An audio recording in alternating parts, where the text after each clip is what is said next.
Welcome to the Salmon Runs YouTube. Enjoy the video.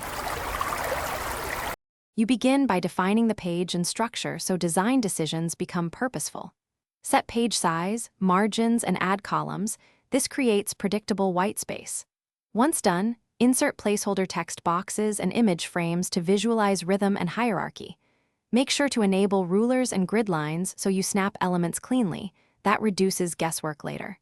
You're establishing a scaffold, content blocks, spacing, and alignment. This first step prevents rework and keeps typography and graphics consistent throughout the doc. Next, focus on type and color to communicate hierarchy and mood.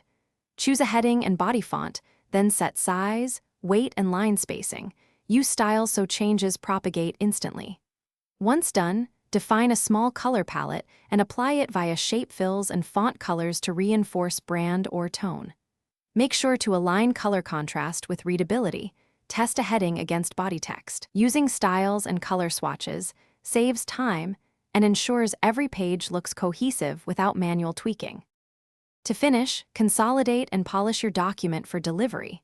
Group related elements, nudge with arrow keys, and verify alignment with guides and the Align tools. Once done, update styles to capture final tweaks, run spell check, and compress images to control file size without losing quality.